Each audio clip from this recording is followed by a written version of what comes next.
Who's that? Hello, Scott. Good morning.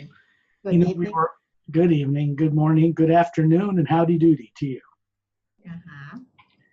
Yeah, we were chatting a little bit earlier and started recording, and then I had friends come over. They're over there watching a movie, some other part of the reality over here. And so we're going to do our journey, whatever that is. Trillian and Ambassador Trillian and some Galactic Alliance folks have been waiting nearby for us to get ready to do this. So we don't want to keep them waiting. And we'll go see what this is about. What's the latest? I think you've had going through your adventures with health and changing diet and all that kind of stuff. Yes. The vibration of a person changes. Other things naturally drop away. The desire to eat animals all the time with the toxins that are in them, the growth hormones, the terror they die with because they're terrorized when they're killed. They see other animals killed in front of them. It's not a good thing on Earth because that kind of thing gets into people when they eat it. The adrenaline of the animals. And that's diseasing to people. And then, of course, the chemicals and growth hormones and everything else also add to disease, to suppressing immune systems of functionality and things like that.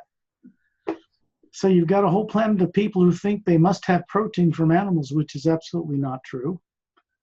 We don't get protein from animals or seafood. We have to break whatever we eat down on a molecular level and rebuild human protein from there. The amino acids. We don't just eat it directly. So people always ask the same question because they've been brainwashed growing up with it. Where's my protein come from if I don't eat animals? Well, there are so many other sources for the elements that build protein in the human body that are more easily digestible and in higher concentrations than in the animals anyway. And you don't deal with all those other toxins. But you can't convince a world of people who are used to eating meat or seafood or something 3 times a day to change their ways because it's become a habit since birth. So I never recommend to anybody to be a vegetarian or don't eat meat because I wouldn't do that for someone who's not ready to do it. The consciousness has to change inside a person vibrationally for them to drop the need or the desire for such things. It's not easy, particularly because the rest of people's peers, the rest of society in their groups and their families are not going to be supportive of someone making that change. Generally, they're not. Sometimes people get lucky and people will stay the way they are and let you change, and that's okay too.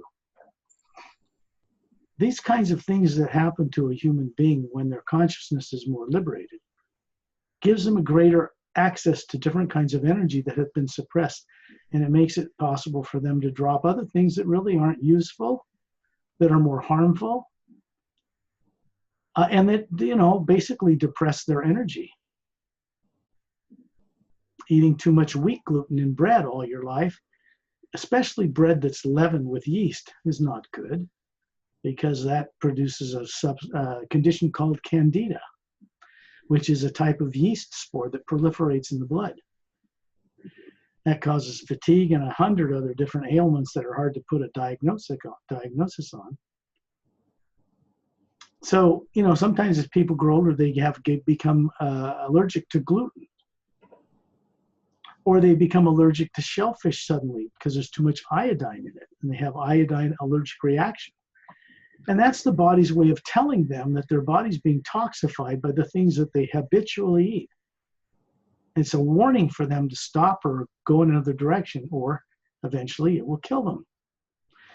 Break down the body and it will cease to function. And this is why we have these reactions.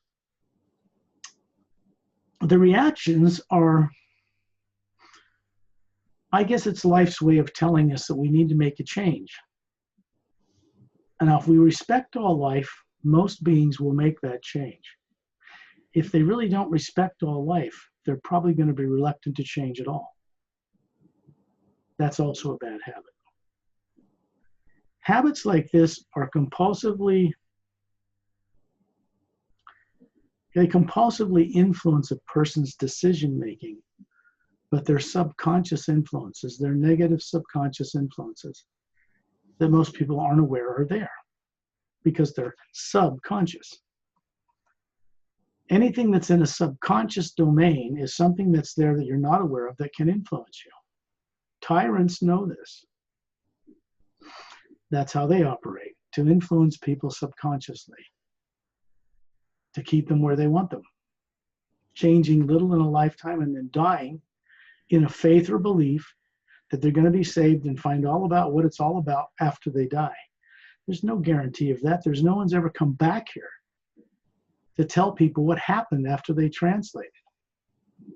There are people here that know where you go and what they did and what they were doing in other lives.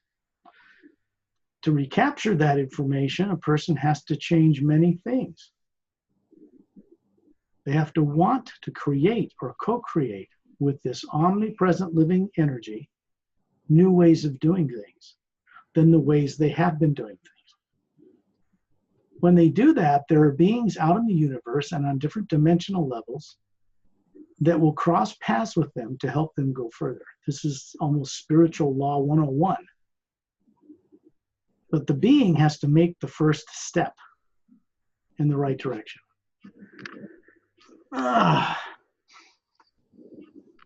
The reason for that is simple.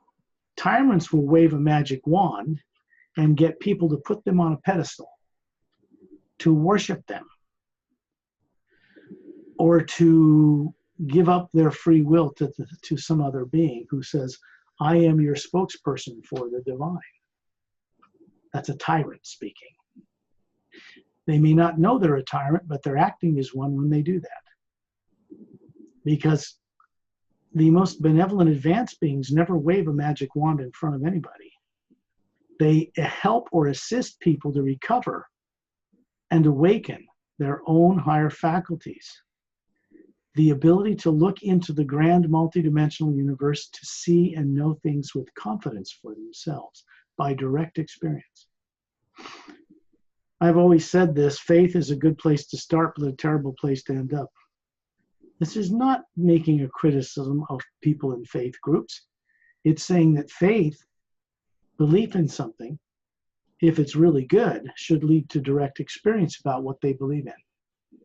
Not an emotional energy manifestation of a savior or Buddha or somebody coming to them and giving them a thrill.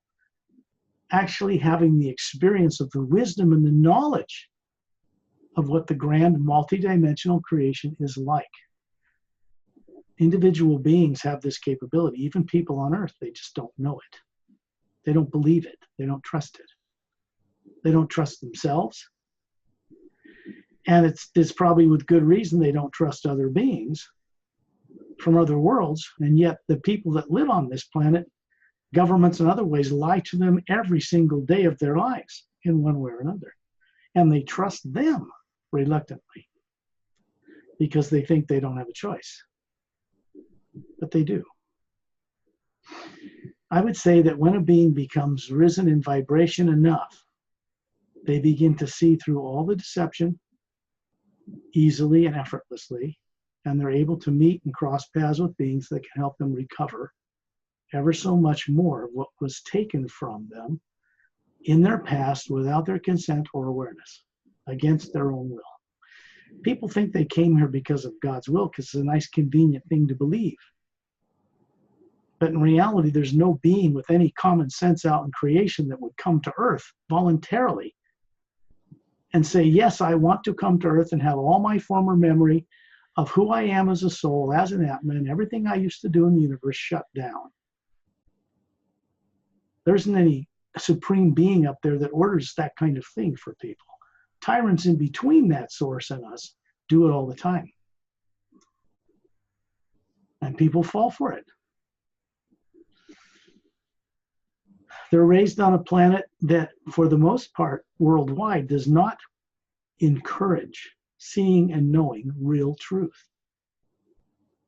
So who can blame them for having such a hard time seeing and knowing anything? In my experience, I know from firsthand experience, the challenges that exist to get one person to recover, who's on this earth living a life here. It's tough because they have no reality on anything but this limited, quick lifetime of reality. That's all they know. And to see or understand things beyond that, they think, oh, when I imagine something, I'm making it up in my little brain. Because that's kind of how they grew up, and people around them taught them that. Psychologists and psychiatrists who believe that too, or don't know any better, they teach this, and then people grow up really not knowing very much about who they are that isn't a body, how to move it around the universe, because they're going to learn have to do this when the body dies anyway. They got to go somewhere.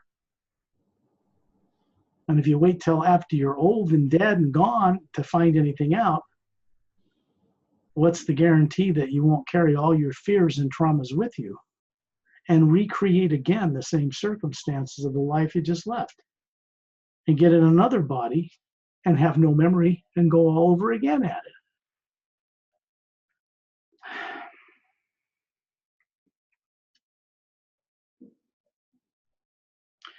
The work that I do and beings that I work with are all about assisting people to awaken in themselves how to co-create their way out of the trap they're in.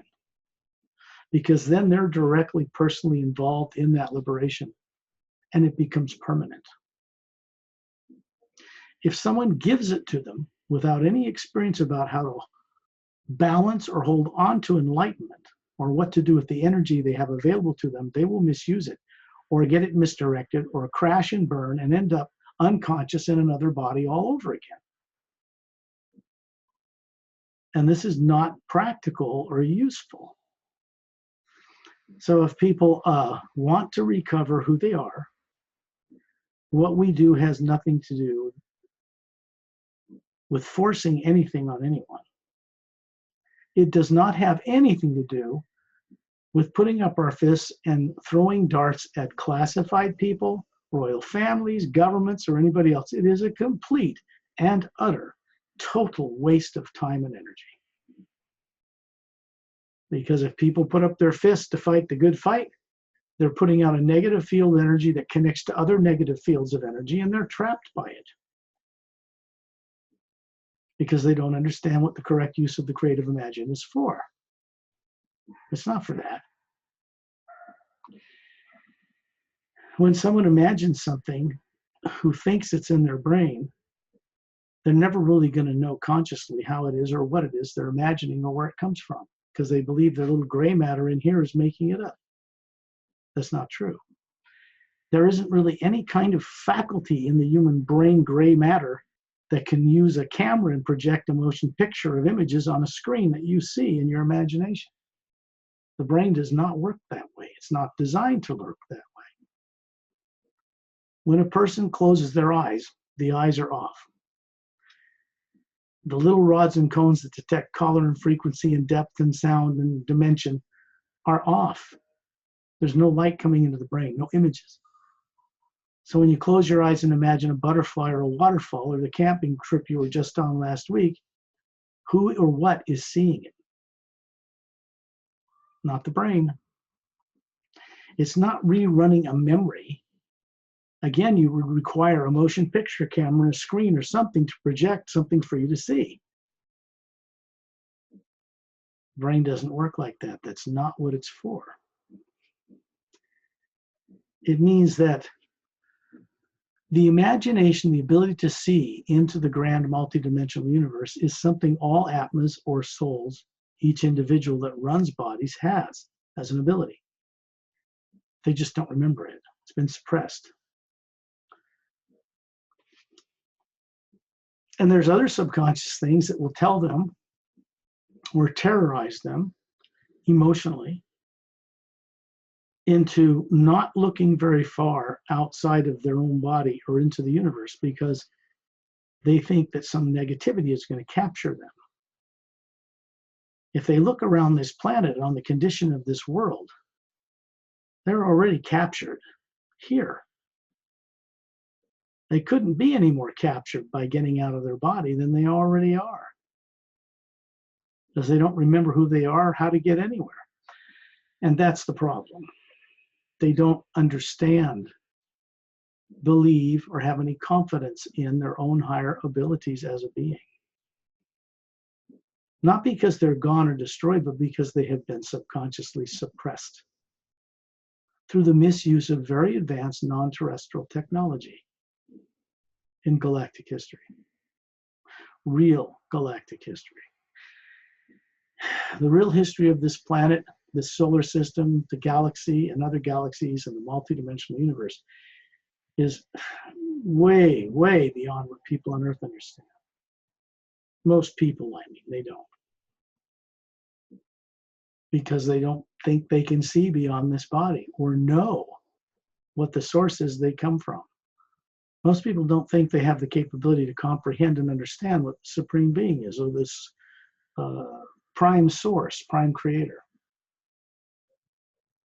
But that's just brainwashing, because they do have the ability.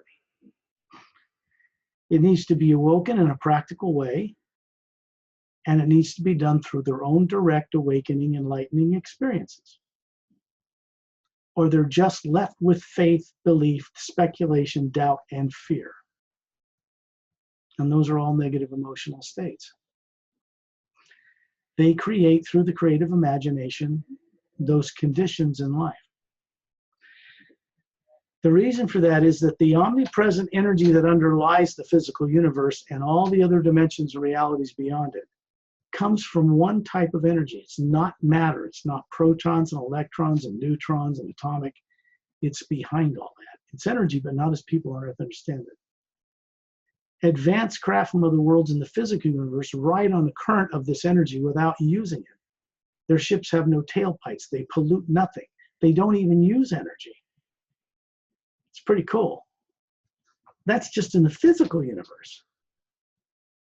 The beings who run those craft, many of those races, know what they are as a being that isn't the body and can get in or out of those bodies and travel vast distances instantly without ships.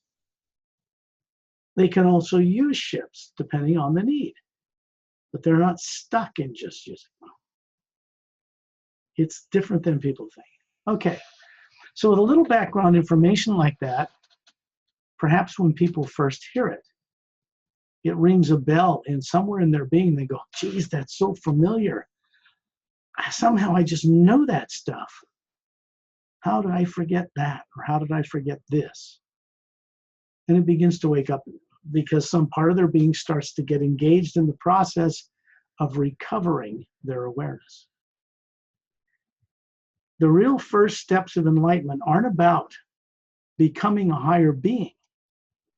They're about remembering who you are that you don't recall first, and the higher faculties that go with that. Then it's about evolving further.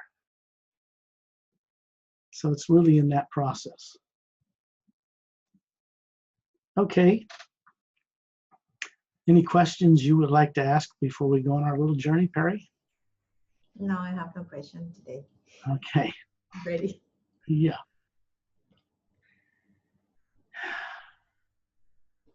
I really don't pre-plan where these things go. The reason for that isn't because I can't set them up ahead of time. Sometimes I do. It's because other beings go on these journeys with us, and telepathic communication with them often determines the depth and breadth or interdimensionality of what we do and why we do it, because their co-creative part in it has something to do with the outcome. So far, most beings that go on these journeys to further places than we do on these radio shows, for instance, as you know, come from all over this galaxy. Some of them come from other galaxies. Some of them come from other dimensions, not even the physical universe. Because when we go to the higher worlds above the void, they begin to remember how to create with that source, and it changes their lives and their universe and their worlds, and here on Earth begins to change things. That's interesting. There's nothing short of for having direct experience. Even with what I share with people, And the information I share with them in the way that I share it is designed to trigger something that's been dormant and sleeping in people for a very long time, to get it to come to the surface. My work is telepathic. Beings, atmas that run bodies are telepathic. It means they communicate through energy without vocal cords far more distinctly and clearly than words will ever do. Most of the races I meet in other dimensions, other realities, speak with vocal cords, but they all can also talk mind to mind or consciousness to consciousness. And the communications are never distorted. Normal human beings on many other worlds in this galaxy, and normal human type beings from other higher dimensions as well, do not have subconscious minds. Nothing subconscious to misdirect them and influence them in a negative way.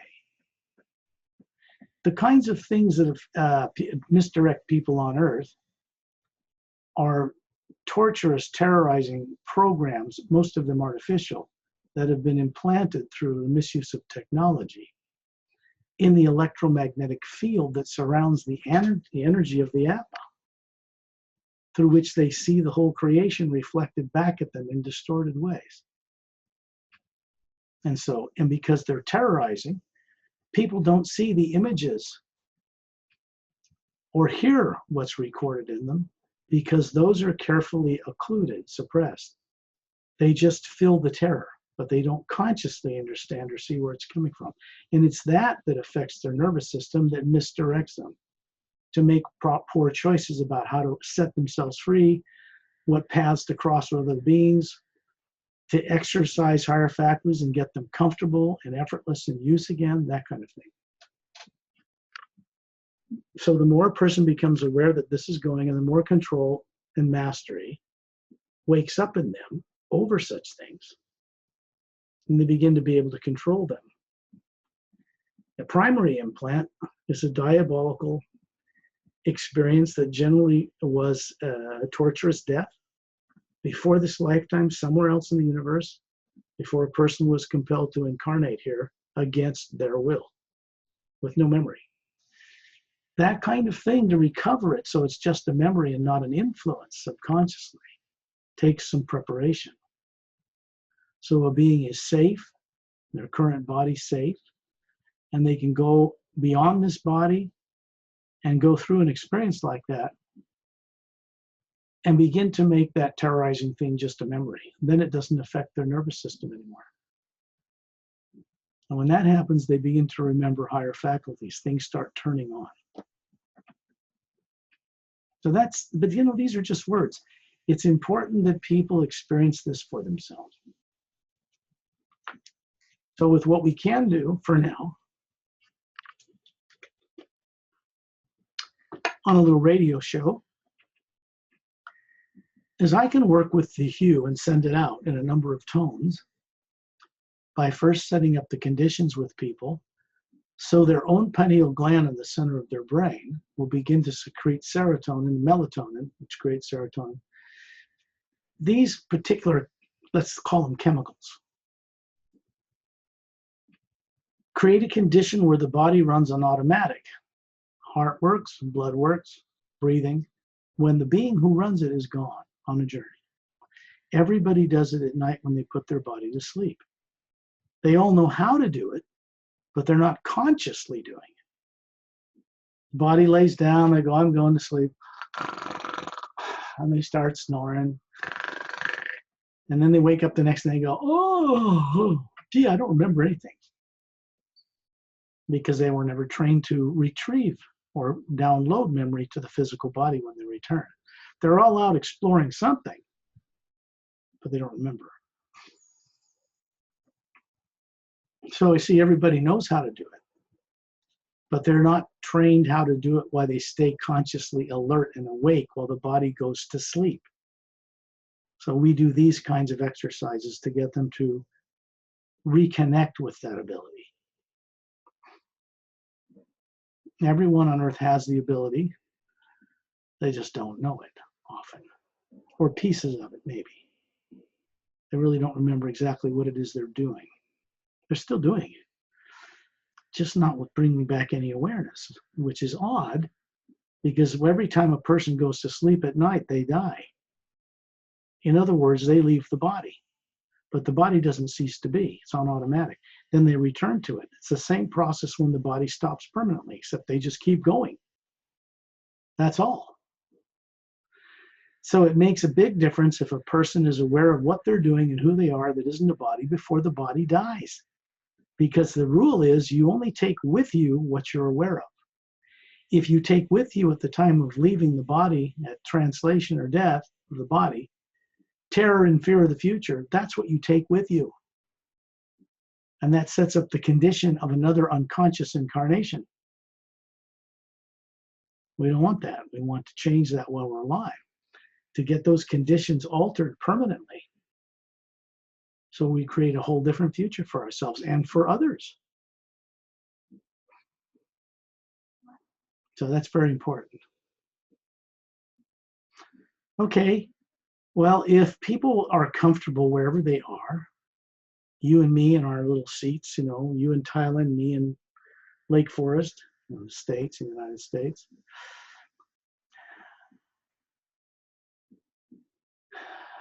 They can be laying down or sitting in a chair, whatever.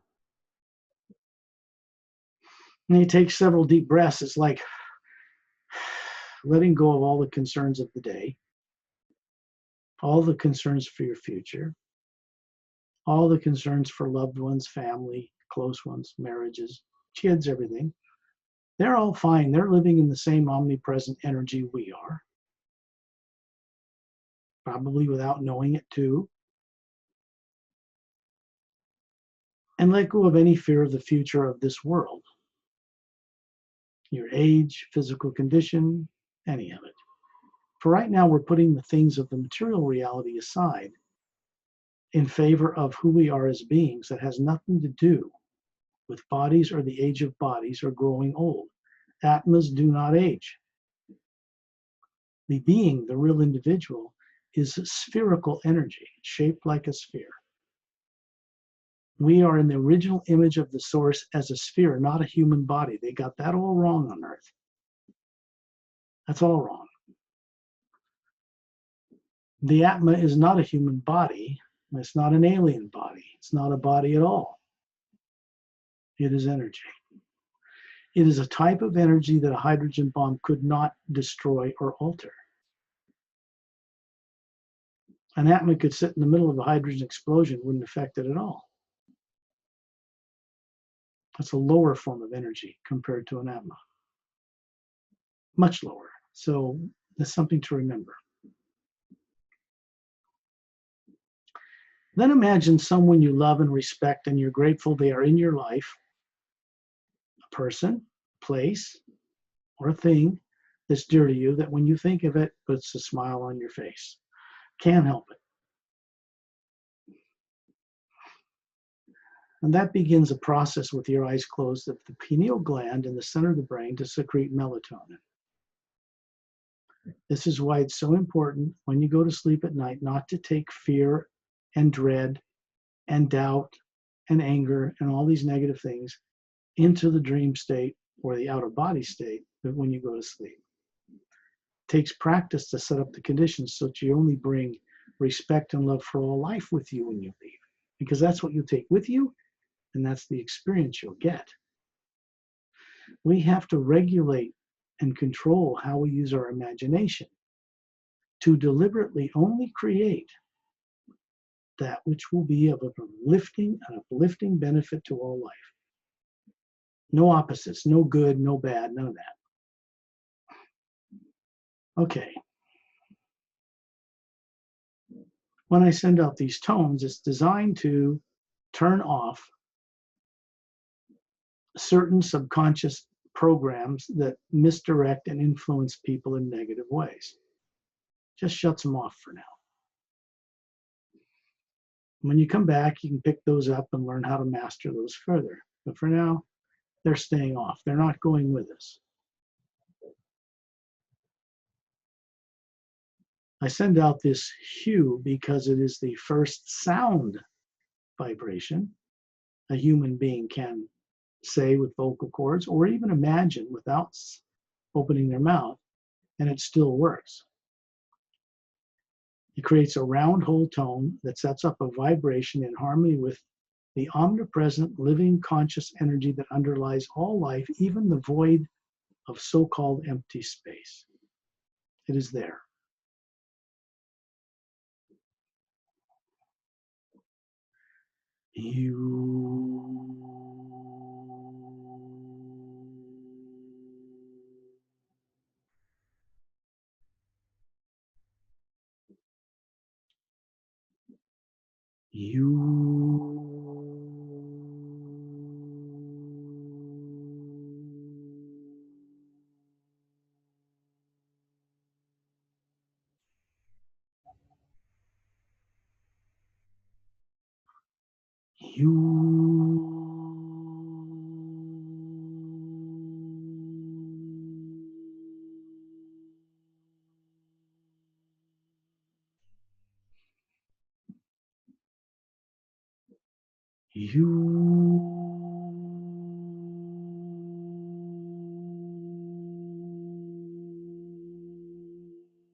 Wherever you are,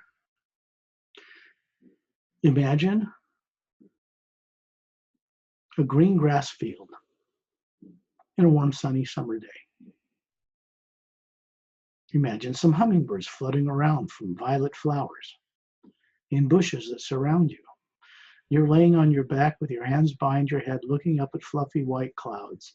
There's a gentle breeze blowing across your forehead, and it feels good.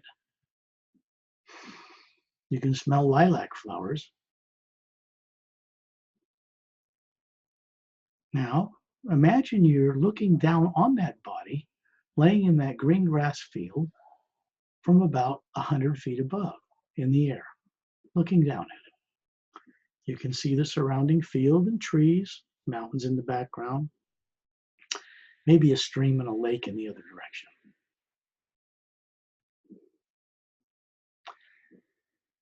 Now imagine being up in the clouds, moving through clouds, and you're looking upward. And then you get above the clouds and you can see the sun. And then you look up towards space and you begin to see stars. And the next thing you know, you're floating above the planet in the black void of space. But it's not empty. It's safe. There's no threat. Billions of stars in every direction.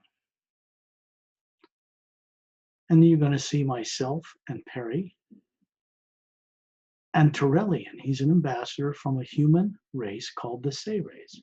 He's quite tall energetically because their race that immortalized their physical forms more than 1 billion years ago are not from this galaxy.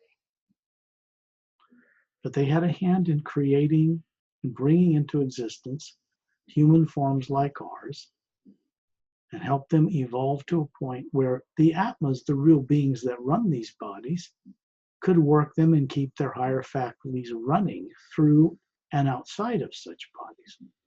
That was the original intent. When you look around, you will see that I and Perry and Terrellian appear to be spherical, radiant, luminous beings. This is the way we really look. It's not physical matter. If you look at Terrellian, he has a white central core like a little sun, white light, and then around it, at a distance, a layer of teardrop shape, golden teardrop, luminous teardrop shapes. And another layer a little further out, it goes from white through the spectral colors of the rainbow to a number of layers to a violet outer exterior. It has dimensional depth and levels to it, what an Atma or soul looks like. And it has a golden energy field surrounding it.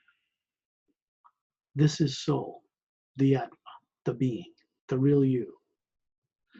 What you were made to forget. Here, you can see in any direction, and you can hear a humming sound running through the void of space. It's not unpleasant, it's gentle, persistent, humming. This is the hue running through the lower planes of energy in the physical universe. The void of space has no oxygen, but it is not empty. It has this, if you look around you now in this form, you can see that this so-called black void of space is really lit up with fine white light particles tinged with gold, moving everywhere. They're coming into our spheres and passing right through us. And we're floating in this current.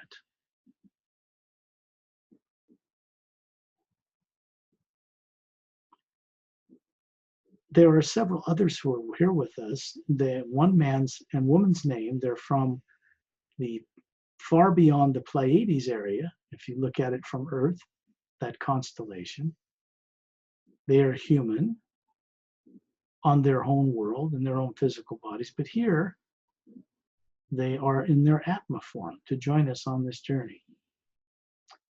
The man's name is Shantial. The woman's name is Shantial, Tonaltial. Then there's another couple, Dantiam and Lamtiam, and a dozen other beings from what's called the Galactic Interdimensional Alliance of Free Worlds.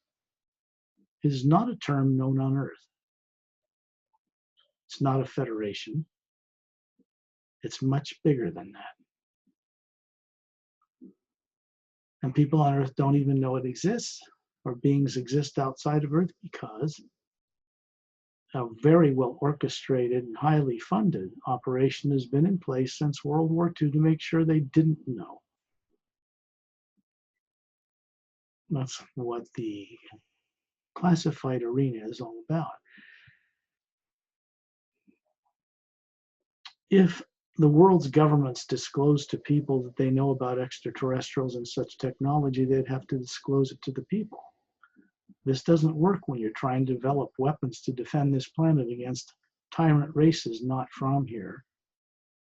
and when you're trying to keep what you're doing from other countries that might be belligerent or against us or something. So the whole world decided to classify this issue, 35 countries after World War II. And it's long overdue that it is done away with. From space here, floating in your true form, this is easy to see and understand. The beings who do this or did this thought they were doing the right thing for the rest of the people. Now it's just something they've had such a habit of doing for so long, they don't know how to undo it and still do it in a safe way, where they're safe and the people on Earth are safe at the same time. What's called disclosure. So, to do it in a safe way, the people on Earth that govern things, hidden and otherwise, are beginning to agree to get the help from beings from other worlds that can help us make this change in a safe, non-destructive way. It isn't about putting anybody up against any walls and shooting them. It's very, let's just put it this way, beings that are with us now, up here in space, know that what tyrants have done on Earth, classified people and negative extraterrestrials have done, did what they did because they were subconsciously manipulated against their will to behave this way for even more diabolical races. And that goes back into galactic history. What's more important is how do you undo subconscious tyrant natures in people? How do you undo in a being who is so terrorized subconsciously that that person feels they must kill or dominate all life before it kills or dominates them? That's the thinking of tyrants. Tyrants don't just come into existence and creation just like, accidentally, just out of nowhere. They have to be twisted and manipulated by other beings and energies to behave that way, to go out and do the bidding of even more twisted people.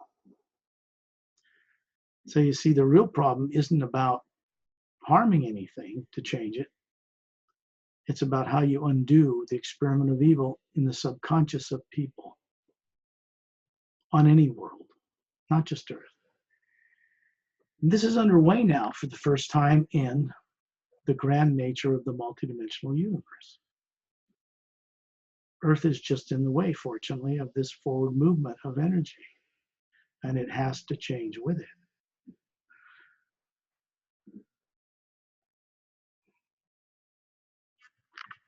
When you look out into the void of space, in any direction, you can see that there are numbers of spheres of energy or atmas floating in a circle around this Terrellian friend. And I'm beside him. And beside me on each side is a man and a woman. One's named Shantial, the other's called Tonatial, his spouse or significant other. They have physical bodies in ships that patrol this solar system right now. And they can also get in and out of their bodies as we're doing, as easily as putting on a hat. And it's normal and natural for them, not a big deal.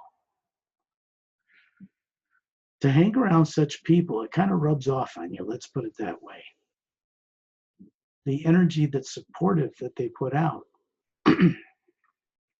helps create a stable, protected energy around the Atma, even on Earth, so it can explore and wake up and experiment.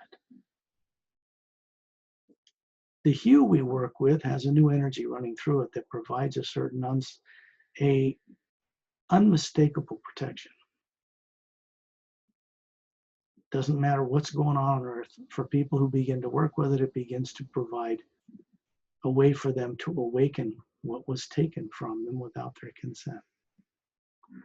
There isn't any power or technology or bad guys that can prevent it, because it doesn't come from the lower energies of positive and negative, good and bad.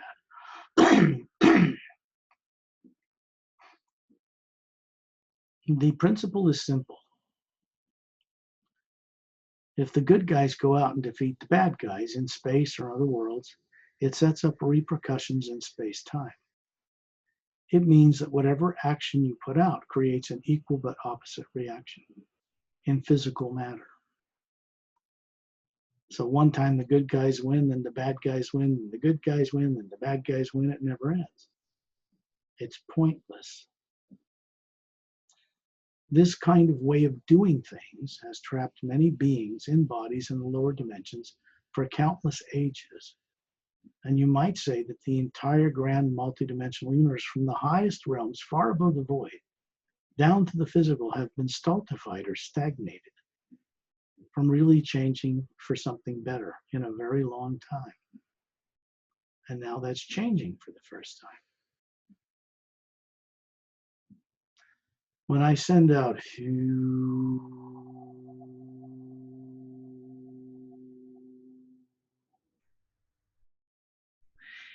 it connects to all these beings who are hovering above the earth with us, and connects to billions of others, and they hear it because they utilize it themselves. This is the way you begin to set up crossing paths with beings who can really assist us to know truth for what it really is, and not what we believe or want it to be, because it's infinitely more vast than what we could imagine on earth. We have the capability to imagine with it and understand it. But we have to become to a point where we can begin to imagine what it's like to go to many other planets or other dimensions, parallel dimensions and higher dimensions. Because the principle is you can only have as much of God as you can imagine, no more, no less.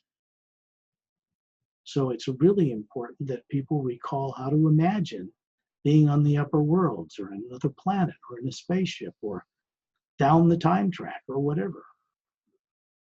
Because the principle is what you imagine goes into the omnipresent living hue, and it co-creates with us what we imagine into it. So we better imagine good things into it, or we're going to get both good and bad, and that grounds our energy to earth. We don't want that. Had enough of that. So what I'm sharing with you here is meant for the ears of classified people, government people, hidden government people, royal families, reptilians, grays, tall whites, mantis, every kind of race you can ever imagine, and a million times more than that. It's meant for all of them, none excluded. It's the only way we can really change things. Because all those body forms are run by Atmas, whether they know it, whether they're tyrants, whether they're kind or not. The condition or the normal state of the Atma is a divine, natural, loving, respectful state. It's not something you need to learn how to do for the first time. It's something you need to remember or recall how to do first.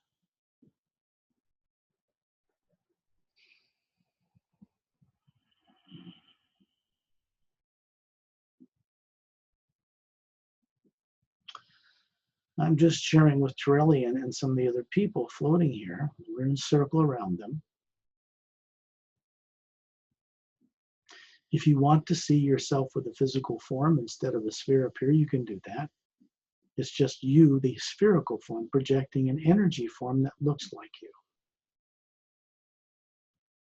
And in that way, beings can telepathically share with each other who it is we're talking with in a physical imagery way.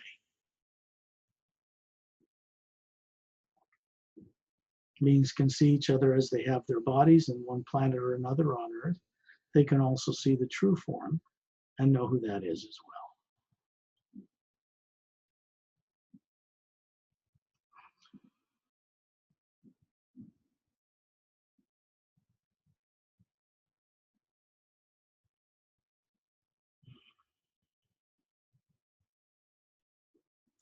We're going to go to a parallel dimension on this planet. What do I mean by that? Up here, when you're out of your body, and your body's back, if you've been working with us, in the trance state called sleep. And you are up here listening and looking and imagining as I speak, because I'm sending out imagery or visual three-dimensional views of what it is we're talking about so people can see it for themselves or recall it or remember it for the first time in a very long time. This is how we get around. If you look down on Earth, you can see the polar ice caps of the planet. It's nighttime in the United States, so we're facing away from the sun. And the poles are slightly tipped towards the sun, which gives us winter in the northern hemisphere. And where Perry is in Thailand, it's daytime. So she's facing the sun. But it's just one planet, one sphere. Have you ever wondered why suns and planets are spherical? The Atma is also like this. And it can run bodies to get experience. The experience, the purpose for the experience in running bodies in any dimension is to discover how to be a conscious co-creator with the source from whence we all come or came, so we can produce new ways of doing things to solve the larger problems of creation with that source. We are co-creators. And we're meant to be returning to that source to share with others how to change this crazy lower world system with good and bad, evil and all that nonsense. It's a failed experiment. It's time to retire it like the dinosaur, because something much grander and greater has been brought into creation fairly recently to take its place that really works. Now, these are words, but what's important is that people acquire and awaken their own experience of it for themselves. Okay. When you look down on the western coast of the United States in the dark, and you see California, it's lit up like it's daylight because you can see right through the clouds, and your own being lights it up as if you're looking at it in daylight. And we're going to start to move as a group. You'll see a flash of light. You'll hear a high-pitched tone of a flute, or even a thin electrical sound, or the breath of wind. And you'll feel a rushings, and you'll find yourself moving down in the atmosphere towards California.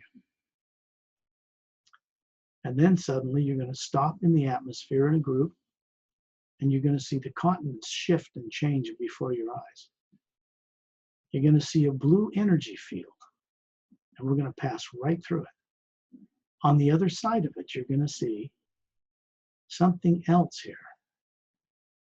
We have just gone through an interdimensional barrier between one physical plane of matter at a certain time rate, and we've gone into a parallel dimension on this planet in a slightly higher physical matter time rate. In the distance below us, you can see a snow-capped mountain with a waterfall pouring out of 2/3 of the way up out of a summit, out of a cavern opening. It's blue-green water, and it's roaring out the top and falling thousands of feet down below to the mountain's upper plateau, where it disappears behind blue-green forest trees. And at the base of those trees in a clearing is a massive, transparent, domed city. There are 3 gigantic golden-sided pyramids surrounding a long oval ivory-collared dome. And there are quartz caps like little pyramids on the top of each one of the gold crowns of these pyramidal forms. You can see sunlight reflecting through them, prismatic colors glittering and radiating out of the top of this dome. There's another cavern opening just below the waterfall. Actually, it's above the water, sorry. It's above the waterfall, and it's an oval cavern lit along the top surface with semi-spherical half-domed lights. You're going to see a ship 30 feet across with a blue aura around it. has 3 half-sphere pods on its bottom, hum out over this dome city, and then lower down while we watch it. And you're going to see there are circular landing pads around the outer circumference of this dome. 2 of these ships are parked on their little circular pads. This one goes all the way down and lands, and the blue anti-gravity light shuts off. Now we're going to look down the forested blue-green forest to the lower plateaus, and in the distance, you will see a curved half-moon bay, like a half-moon, curved black sand beach. This group with Turellian is going to suddenly find itself flying down this mountain plateau, down over the forest and grass and violet-covered grass fields, over tropical shoreline, and we're going to come to hover above these black sands glistening in the sunlight. There's a long, smooth, blue-green curling wave of an ocean roaring from the right all the way down in a smooth curl to the left of this curved beach, and then it crashes on the sand. And the mist from the crashing wave you can feel on your face as if you had a face here. Now you can feel the body you're used to, but young and healthy, strong and different than the one you have on Earth. Feel your feet sinking down into these black sands. It's warm and soothing. You can feel an energy running up your spine that is elevating. It's like taking a breath of fresh air through your brain. It feels really clearing, opening. It's like you can breathe. You can breathe in the energy of this place and breathe it out in communication with it. Now, this is right on planet Earth. Right next door, in a parallel vibrational frequency people on Earth don't even know exists. And there are many highly evolved beings that operate in this place. And they come through from there to our backward world.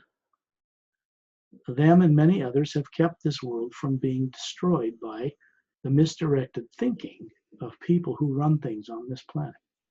And they've done this many times since World War II, or we would all be dead, gone from this earth already. People just don't know it. Doesn't mean it isn't taking place. This particular place is called Lemuria, or Mu. One just like it was destroyed 100,000 years ago in the reality where we're used to living on our Earth, when the poles of the planet flipped overnight 180 degrees. Continents broke up and sank, and new ones rose from the seafloor. Many people on Earth today have had a life or an experience somewhere along the 100,000-year life cycle of this land. The one we're visiting today that our feet are in the sands of is a parallel one that never sank. The poles here never flipped. And if you look at this, you'll understand how wide and deep creation really is, and why we are not allowed to use nuclear weapons to blow ourselves up, because it will negatively affect parallel realities, 144 of them, that are right here within our own space, called Earth, or whatever they call it in that reality. Some people call it Gaia. But that's not a name that's known in our reality. People have picked it up on the internet. That's the name of the planet in another reality, a parallel dimension. It's okay, because they're really talking about the same world, just in different frequency. Feel your feet in this sand. Breathe in the air, because here it's pure. There's no pollutants here whatsoever. No radioactive elements, no atomic bombs, no classified government, nothing like that. This place is protected and shielded from beings of a negative nature ever coming here. They can't get here.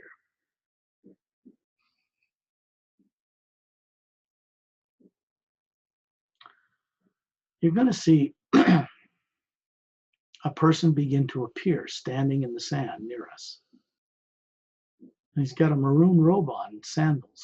And he's holding a crystal staff with the Egyptian eye of the Ankh on the top of it.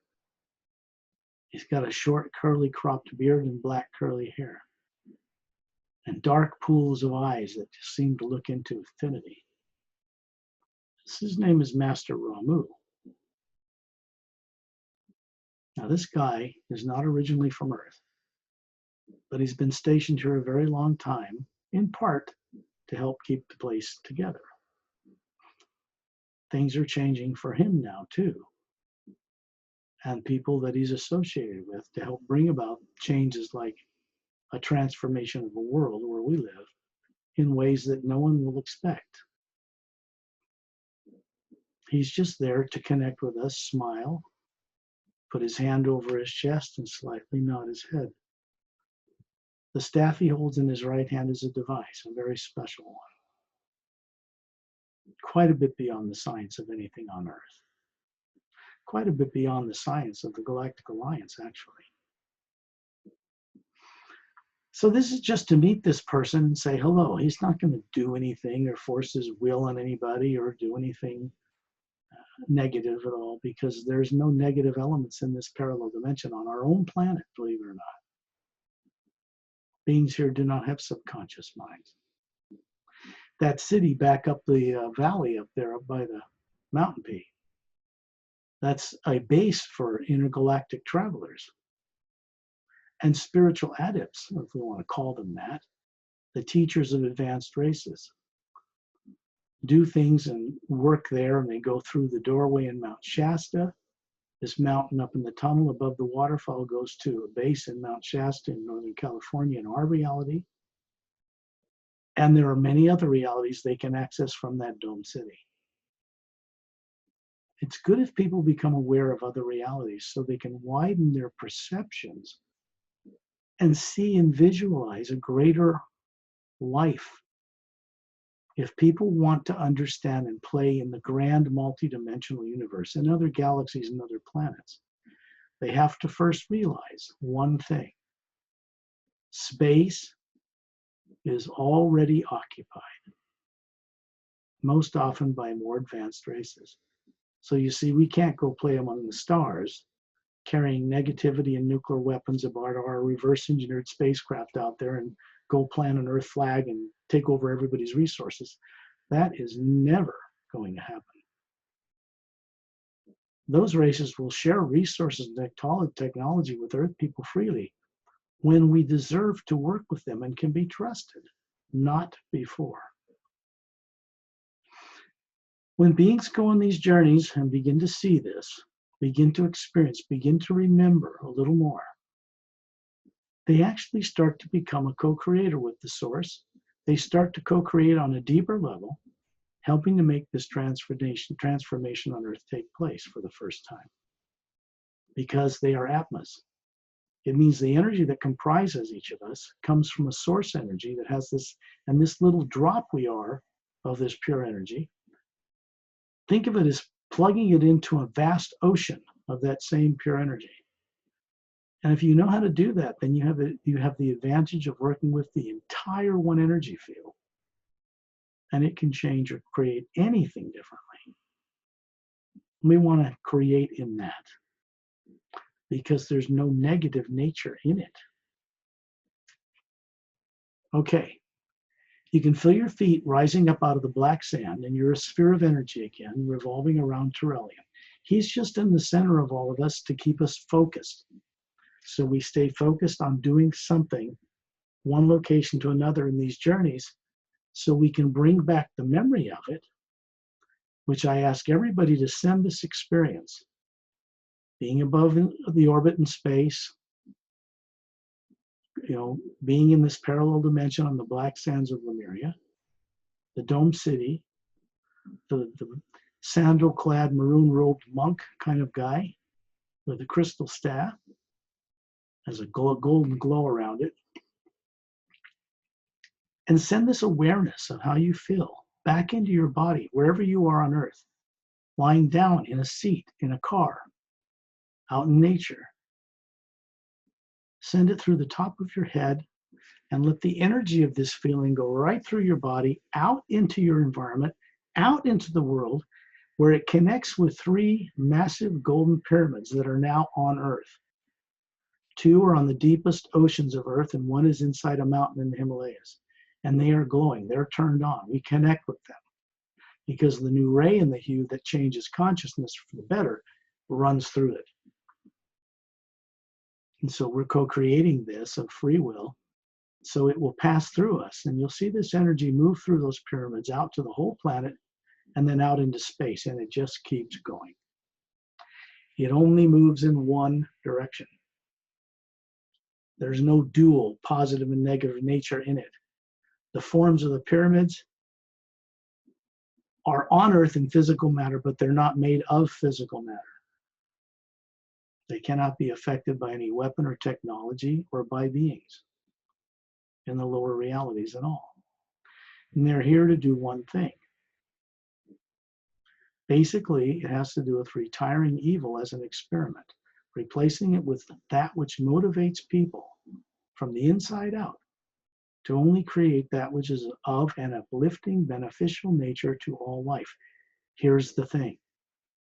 If you can become aware of all the beings in the universe and on other dimensional levels, then you can play in the universe and have what you would call God in that large of an arena. We can only play in as much as of it as we are aware of and can imagine. Because the omnipresent living energy that supplies us with the energy to create anything when we imagine it works with what we put into it. And then it co-creates with us. This is how this works. Each individual doesn't have a battery, a storage battery to hold energy. It has to mock up energy out of this omnipresent force, create something in it, and that larger pool of energy manifests it. It takes more energy than one being to create form and new things. We have to co-create with the energy we are that is the same as the energy of the source. It's just common sense.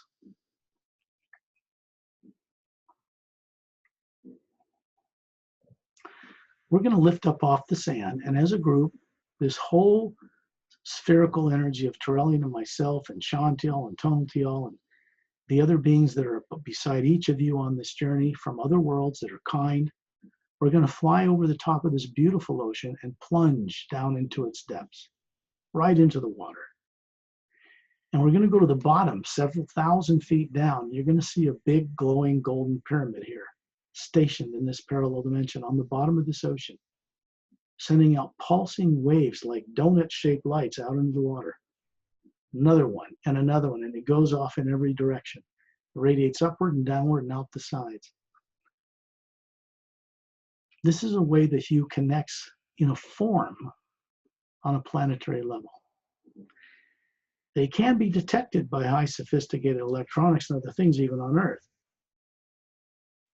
But they can't really see them without electronic devices. They're vibrating at a higher frequency than matter as we know it. However, they are really there. So there are beings in classified arenas know they're out there. They're certainly not going to tell people this. They don't know what to do. They're not afraid of them. They don't know what they're doing. And since they've noticed them, they've noticed that they have not harmed anyone. Something good is coming from them. This helps change consciousness away from fear. These are not designed to harm bad guys or good guys. The energy that comes through these is to retire subconscious negative things in beings. That will change everything. Okay, we're going to go down inside that pyramid, which is massive. You'd feel like, the base of it and one side of 4 sides, you'd feel like let's see, what's a comparison? The size of a pea to a 3-foot high pyramid, just right at the base, very tiny. And we're going to go right in through the wall, and inside you're going to see a fountain in a marble floor, in a vast chamber, lit up brightly. It's a white alabaster fountain with scalloped edges on a round pole in a square base. And there is a beam of energy running through the statue of a being who has his arms down, facing outward at his side, with this bright golden white light flowing from the palms of his hands down into the fountain, filling it, and the water cascades in an even, smooth, luminous sheet all around the outer edge, and then it disappears in the ground below. You see that? Below the pyramid. You can feel the energy from this fountain radiating through your being, floating here as a spherical entity. Terrelline is moving up inside. The fountain statue vanishes, and it becomes a round cylindrical shaft of light. For your own good, move right into it as a being. Just see your sphere moving right inside it. And you'll hear it roaring up and down through you, not harming you in any way, but lighting you up in some new way. A little brighter. It goes through you for your benefit, but you cannot hold this energy in the palm of your grip of your hands, be like trying to hold air and grasp it. It passes through you for your benefit. You co-create with it to allow it to do it, to help you. And then it passes through you on to other directions to help others. That's how this energy moves. You can co-create with it. It will create with you, but you cannot control, dominate, possess. You cannot command it. You can co-create in it, and it will fill what you imagine. But you cannot tell it what to do or order it about. It's not something you can hold in your hands. Even the Atma cannot do that. It moves freely through the universe, and it always will. It's time we started moving freely through the universe with it. This is the point that I'm making to all of you.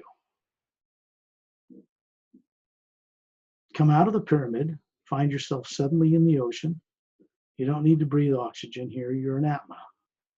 And then you're back up by the sandy beach, looking down at the black sand. And this maroon figure in the maroon robe, this bronze skin, short curly hair, bearded, black-haired, curly-haired guy holding the crystal staff, points the staff towards us, and then he vanishes. Imagine yourself being above your head, wherever you are. If you're in a room, at the ceiling, you're a sphere of energy looking down on the form that's sitting there or lying there. Send this memory of this experience into that form so it's recorded there, the physical consciousness, and let the energy flow through you, out into your environment, out into your country, and it'll continue to run through you until it hits the pyramids, connects with them. Then it'll run out off the whole world and out into space, out into our solar system, out into the entire Milky Way galaxy, out into the Andromeda galaxy, out into billions of others, and then all the way up the dimensions again. We are now co-creators with this. When you're ready, look down on your body and open your eyes.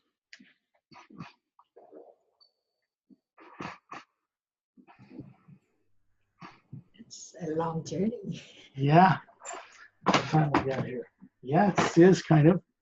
I'm going to end this session now for everybody so we can get a recording going and you can get it up on your channel, and then we'll chat about it. So I will say pleasant dreams, pleasant journeys to everybody. Okay, thank you, Scott. Bye-bye.